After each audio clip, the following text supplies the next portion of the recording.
First of all एक बहुत ही बेहतरीन चीज है सेशन के स्टार्ट करने से पहले। देखो भाई, आप किसी भी एग्जाम की तैयारी करते हो तो एक बहुत ही बेहतरीन चीज है आपके लिए कि every morning you have two choice, every morning you have two choice. आपके पास दो चॉइस है, या तो सोते रहो, to sleep with your dream, अपने सपने के साथ सोते रहो, या to wake up and chase them, या तो तुम उठ के उसको चेज करो। तो गाइज आपको पता होना चाहिए जीवन में आपको अगर सक्सेस पाना, अगर आपको चेंज करना अपने ड्रीम को, अपने गोल को, तो आपको क्या करना पड़ेगा? The best way you make your dream come true is wake up. उठो, जागो और आगे बढ़ो, और तब तक मत रुको जब तक कि लक्ष्य की प्राप्ति ना हो जाए। इसी के साथ साथ एक छोटी सी लाइन और बताना चाहूंगा, गेट एग्जाम हो चाहे स्टेट इंजीनियरिंग एग्जाम हो, मेरे प्यारे भाइयों आप सभी लोग इस चीज को ध्यान में रखिएगा। डिसिप्लिन आपके अंदर होना एक बहुत ही बड़ी चीज है। मैं बार बार लगातार हर महीने आपको हर एक चीज ही समझाता रहता हूं, एक ही बात बोलता हूं, दैट इज डिसिप्लिन। किसी भी काम में एक डिसिप्लिन नेचर होना, मतलब उस काम के लिए डिसिप्लिन का मतलब ये नहीं कि 6 बजा सावधान, उठ जाओ बैठ जाओ, अच्छा ब्रश करो, अच्छा 7 बजा किताब ये खुला। ये डिसिप्लिन का मतलब ये नहीं है। डिसिप्लिन का मतलब ये कि आज मुझे ये करना और ये मैं करके रहूंगा, दैट इज द डिसिप्लिन। अपना एक टारगेट, एक गोल सेट करो, उसको हम कहेंगे डिसिप्लिन। ठीक है, तो किसी भी एग्जाम के लिए, चाहे वो गेट हो, चाहे स्टेट इंजीनियरिंग हो, चाहे कुछ भी, कोई पीएसयू का एग्जाम हो, चाहे एचएएल हो, एचपीसीएल हो, यूपी आरबीएन आरबीएन हो, यूपी ट्रिपल एससी जेई का हो, कोई भी पेपर हो, आपको इस डिसिप्लिन को बनाकर रखना है। आपको ये डिसिप्लिन बनाकर रखना है। डिसिप्लिन से ही आपका सब कुछ हो सकता है। आपने डिसिप्लिन तोड़ा, आप सब चले जाओगे, बिल्कुल ध्यान रखना। एंड एक सबसे बड़ी बात जो मैं हमेशा कहता हूं, बिलीव इन योर सेल्फ। ठीक है ना, एनीथिंग इज पॉसिबल। कुछ भी, मतलब दुनिया में हर चीज पॉसिबल है, सीरियसली, अगर आप अपने ऊपर विश्वास रखते हो। ठीक है ना, अपने ऊपर विश्वास रखते हो। ठीक है, इसी के साथ साथ चलिए सेशन की स्टार्टिंग करते हैं। दो चीजें हमेशा याद रखिएगा, डिसिप्लिन एंड बिलीव। बिलीव में रहना, अपने ऊपर विश्वास करना है, और डिसिप्लिन में रहना सीख लो। बिल्कुल बहुत ही सही चीज है, बहुत जरूरी है। ठीक है ना, कुछ भी हो जाए, कैसा भी हो जाए, ये काम करना है तो करना है। चलिए स्टार्ट करते हैं, गेट के एग्जाम से अपनी बातें शुरू करते हैं। तो आप लोगों को कुछ चीजें बताना चाहूंगा, उसके बाद सीधे अपने टॉपिक पे चलूंगा। What is the career after GATE? Sir GATE की तैयारी कर ली मैंने, एक बीटेक स्टूडेंट कहता है, मैं अभी डिप्लोमा वाले पे आता हूं, पहले मैं बात करता हूं। एक बीटेक स्टूडेंट कहता है, सर मैंने गेट की तैयारी कर ली, क्या क्या हो सकता है? सुनिएगा मेरी बात ध्यान से। अगर आपने गेट की तैयारी कर ली तो आप या तो पोस्ट ग्रेजुएट कर सकते हो, एमटेक ज्वाइन कर सकते हो, या तो पीएसयू ज्वाइन कर सकते हो। डिफरेंट पब्लिक सेक्टर अंडरटेकिंग है, बिल्कुल पीएसयू है, आईओसीएल, एचपीसीएल, बीएचईएल, जीएआईएल, गेल, बहुत सारा है बेटा। ठीक है ना, पीएचडी कर सकते हो, बिल्कुल कर सकते हैं। बीटेक के बाद डायरेक्ट पीएचडी भी होता है, आपको पता होगा, बिल्कुल होता है। फेलोशिप प्रोग्राम में मैनेजमेंट हिस्सा बन सकते हो, एफपीएम कर सकते हो, बिल्कुल सर। फेलोशिप कर सकते हो, बिल्कुल बेटा कर सकते हो, होता है, आया हुआ है, बहुत सारी वैकेंसी अभी भी आई हुई है। किसी को फेलोशिप करना हो तो बताना। Post graduate diploma in management, ठीक है ना, पीजीडीएम, जो कि आपका निटी मुंबई से होता है, जिसका फॉर्म निकल चुका है। ठीक है ना, शायद इसमें ज्वाइन भी हो गए बहुत सारे बच्चे। पीजीडीएम का कोर्स कर सकते हो, एमएस कर सकते हो, स्टेट इलेक्ट्रिसिटी बोर्ड के अंदर ज्वाइन हो सकते हो, यह भी मांगती है गेट के थ्रू। रिसर्च अपॉर्चुनिटीज होती हैं। तो अगर आप गेट करते हो तो आपके सामने ये सारी अपॉर्चुनिटी ओपन हो जाती है। जी सर, एक बच्चा बोला मुझसे कि सर मैं जा रहा हूं स्टेट के एई की तैयारी करने। मैंने कहा क्या हुआ? कई सारे बच्चों से मेरी बात होती रहती है, जरा सुनने की कोशिश करिएगा आप लोग। ठीक है ना, एक बच्चा बोला मुझसे कि सर मैं यूपी स्टेट का हूं, मैं जा रहा हूं यूपी में, जो यूपी पीएससी एई होता है, मैं उसकी तैयारी करूंगा। मैंने कहा क्यों भाई? कहता सर मुझे वही पढ़ना है। मैंने कहा क्यों, क्या रीजन क्या है, व्हाट इज द रीजन? कहता मेरा बचपन से वही सपना है। मतलब मैं ये मानता हूं कि बचपन से एक चीज बोला गया है कि हमें एक चीज पे फोकस करना है, और इस पे फोकस करेंगे। मतलब बचपन से हमें अर्जुन का एक तरीका वो बताया गया है कि चिड़िया की आंख पे निशाना रखो, तीर कैसे भी चलाओगे चिड़िया की आंख पे ही जाएगा। मेरे प्यारे भाई, फोकस ऑन वन थिंग, ये जो चीज सिखाई गई ना, इसका हम लोगों ने गलत मतलब निकाल लिया। फोकस ऑन वन थिंग का मतलब ये नहीं होता कि हम किसी एक पर्टिकुलर एग्जाम के ऊपर निशाना बांध लें। इसका पर्टिकुलर ये मतलब नहीं होता कि मैं यूपी पीएससी ही दूंगा और नहीं निकला तो साल खराब है। बिल्कुल सर, इसके लिए ही आज ये टॉपिक लेकर आया हूं, यहां से आपको बहुत सारी चीजें पता चलेंगी। मैंने आपको गेट के 8 फायदे बता दिए। जी सर, आप शायद मेरे बच्चों, अगर आप शायद इनकी सैलरी सुनोगे तो आप चौंक जाओगे, बिल्कुल मेरे प्यारे भाई, आप चौंक जाओगे, इतनी सैलरी होती है इनकी। अगर इनकी सैलरीज पूछोगे आफ्टर जॉब, इनको जो जॉब मिलता है एमटेक के बाद, आई थिंक मैं आप लोगों को अभी रिसेंट का न्यूज कुछ दिन पहले बताया ही था, आईआईटी धनबाद में अभी भी इतना मंदी के समय पे 54 लाख का नौकरी मिला है स्टूडेंट्स को। तो आप सैलरी सुन रहे हो ना, साल भर की पैकेज बता रहा हूं, 54.27 लाख। पीएसयू का आप देखते ही हो, पीएसयू तो खतरनाक होती है, महारत्ना नवरत्ना। पीएचडी के थ्रू आप रिसर्च अपॉर्चुनिटी के through same to same thing. State electricity board में अच्छी खासी सैलरी। एमएस के थ्रू तो भाई अलग ही खेल हो जाता है। पीजीडीएम भी सेम टू सेम वैसे ही होगा। फेलोशिप प्रोग्राम के थ्रू भी आपकी लाइफ क्रिएट हो जाती है, अच्छी होती जाती है।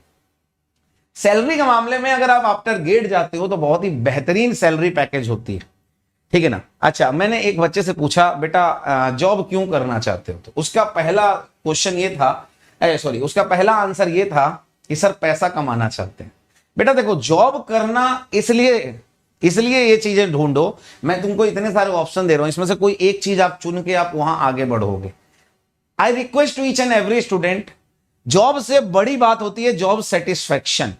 आप वहां जाओ जहां आपको दिल लगता, आपका काम करने का मन करता। मैं आपको बता रहा हूं, मैं फेलोशिप प्रोग्राम के थ्रू था, मैंने छोड़ दिया, मैंने नहीं किया। मैं पीएसयू में था, मैंने छोड़ दिया, आईओसीएल छोड़ के आया। मैं पीएचडी के लिए एंट्रेंस अभी लिया हुआ है, ठीक है ना। क्यों? क्योंकि मेरा रिसर्च में, मेरे को पढ़ने में, मेरे को पढ़ाने में ज्यादा मन करता है। यस, यही मेरा पैशन है। तो मैं पीएचडी एंट्रेंस रिसर्च अपॉर्चुनिटीज को पकड़ता हूं, बिल्कुल पकड़ता हूं। यस, इस समय मैं इंटरनेशनल के 2 पेपर पब्लिश कर चुका हूं, बिल्कुल कर चुका हूं भाई।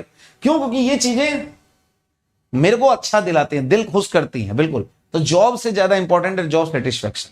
तो करियर आफ्टर गेट आपने देख लिया, बिल्कुल। अच्छा, अभी हम बात करेंगे इसके ऊपर, career after state engineering examination. तो सर इसमें अगर बात करूं तो I request to each and every student जो अलग अलग स्टेट में हैं, अलग अलग स्टेट के हैं, और वो सोचते हैं कि हम अपनी स्टेट का कोई ऑप्शन चूज करके निकाल लें।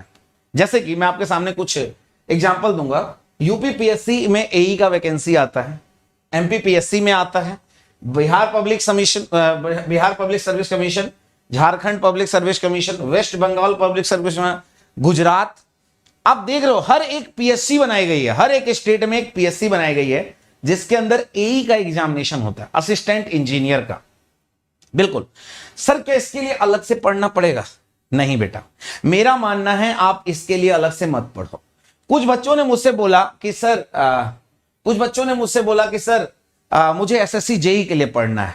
मैंने उनको सलाह दिया कि बेटा आप गेट के लिए पढ़ाई कर लो, आपका एसएससी जेई बड़े आसानी से निकल जाएगा। पहला क्वेश्चन उस बच्चे के दिमाग में, सबसे पहला क्वेश्चन ये आता है कि सर मैं गेट के लिए क्यों पढ़ूं, मुझे तो एसएससी जेई निकालना है ना। बेटा एक चीज हमेशा याद रखना, आप अपना लेवल ऊपर करके पढ़ोगे तभी आपका डाउन लेवल एग्जाम बहुत ही आसानी से निकल सकता है, ठीक है ना। अच्छा, कुछ डिप्लोमा होल्डर्स ये सोचते हैं कि अरे यार मैं गेट के क्वेश्चन कैसे सॉल्व करूंगा, वो तो बहुत ही भयंकर होते हैं, न्यूमेरिकल टाइप होते हैं। मैं उस डिप्लोमा होल्डर से ये पूछना चाहूंगा, एसएससी जेई में कट ऑफ कितना जाता है बेटा? सर 160 के आसपास।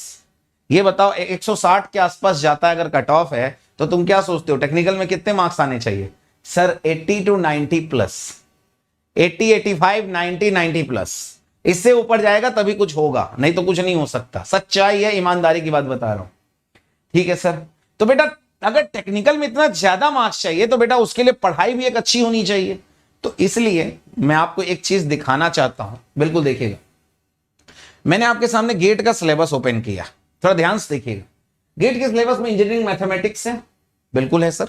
अब आप सोच रहे हो कि जेई में तो नहीं है ना? अभी वेट करो, बताता हूं। अप्लाइड मैकेनिक्स एंड डिजाइन, बिल्कुल सर, मैकेनिक्स, इंजीनियरिंग मैकेनिक्स है, टोम है, थ्योरी ऑफ मशीन है, मैकेनिक्स ऑफ मटेरियल जिसको हम सोम कहते हैं, वाइब्रेशन है, मशीन डिजाइन है, बिल्कुल है। ये तो है ना, गेट में भी है, स्टेट एई जेई में भी है, डिप्लोमा में भी, एसएससी जेई में भी है। Fluid mechanics and thermal engineering science, बिल्कुल, fluid mechanics, heat transfer, thermodynamics application सब कुछ है, बिल्कुल है। Material and manufacturing, industrial engineering सब कुछ है। आप डिप्लोमा होल्डर बोलता है कि सर मैं इंजीनियरिंग मैथमेटिक्स और इंडस्ट्रियल इंजीनियरिंग क्यों पढ़ूं? बेटा मत पढ़ो, नहीं है सिलेबस में, मत पढ़ो, छोड़ दो। लेकिन बाकी के जो सिलेबस है उसको डिटेल में पढ़ो।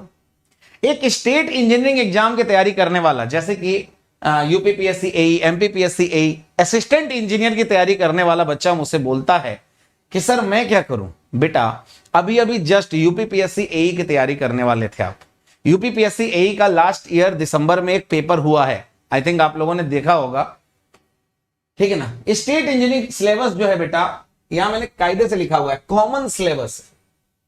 इनका सिलेबस क्या है बेटा? कॉमन है, इनका सिलेबस कॉमन है बिल्कुल। अगर आप किसी स्टेट के एग्जाम के लिए प्रिपरेशन करना चाहते हो, क्योंकि एई की सैलरी भी काफी अच्छी होती है, अगर असिस्टेंट इंजीनियर की बात कर रहे हो बेटा तो एई की सैलरी काफी अच्छी होती है। मेरे घर में तो कई सारे एई हैं, मैं तो जानता हूं ना। एई की सैलरी सीरियसली काफी अच्छी होती है बेटा, सीरियसली बता रहा हूं। अगर आप कर रहे हो तो मैं आपके साथ हूं, बहुत अच्छा कर रहे हो, लेकिन लेकिन लेकिन वो बच्चे क्या करें जिससे उनको फायदा मिले? सर देखो, उसमें इंजीनियरिंग मैथमेटिक्स है, बिल्कुल है, मैकेनिक्स एंड डिजाइन है, बिल्कुल है, फ्लूइड मैकेनिक्स, थर्मल इंजन, बिल्कुल है। आपको क्या लगता है एई में इंडस्ट्रियल इंजीनियरिंग भी है? सब है। एई का सिलेबस सेम एज गेट का सिलेबस है, ठीक है ना। अब बीटेक होल्डर कहता है कि सर ठीक है, मेरे लिए तो बहुत अच्छा है कि मैं ये भी कर लूंगा और गेट भी कर लूंगा, ठीक है ना। अच्छा, बीटेक होल्डर को एक और बात कहना चाहूंगा, बेटा ये बताओ इस पूरे सिलेबस में क्या जेई का सिलेबस नहीं है? बिल्कुल है सर। अप्लाइड मैकेनिक्स डिजाइन है, फ्लूइड मैकेनिक्स, थर्मल साइंस है, मैन्युफैक्चरिंग मटेरियल है, पूरा ये पूरा का पूरा जेई का सिलेबस है। तो क्या आप जेई नहीं दे सकते? बिल्कुल दे सकते हैं सर। और आज भी जेई में अगर सिलेक्शन, अगर परसेंटेज रेशियो देखूं, अगर 100 सीट आ रहा है तो आज भी 90 बीटेक होल्डर ज्वाइन हो रहा है, याद रखिएगा, ठीक है ना। अब एक चीज और मैं आपको, आपके आंखों से पर्दा हटा दूं, एक थोड़ा सा आपकी आंखों से पर्दा हटा दूं। जैसे आप लोग बोलते हो कि सर एसएससी जेई में, एसएससी जेई के लिए कुछ बच्चे होते हैं ना, एसएससी जेई वाले बच्चे डिप्लोमा जो होल्डर होते हैं, और डिप्लोमा होल्डर बच्चों की बात कर रहा हूं, बीटेक की नहीं बात कर रहा हूं, सुनिएगा ध्यान से। डिप्लोमा होल्डर बच्चे सोचते हैं कि सर हमारा सिलेबस इतना, हम क्यों पढ़े इतना। अच्छा ये बताओ, आज तक के इतिहास में डिप्लोमा का एसएससी जेई का जो पेपर हुआ है उसको जाके एक बार कायदे से देखो,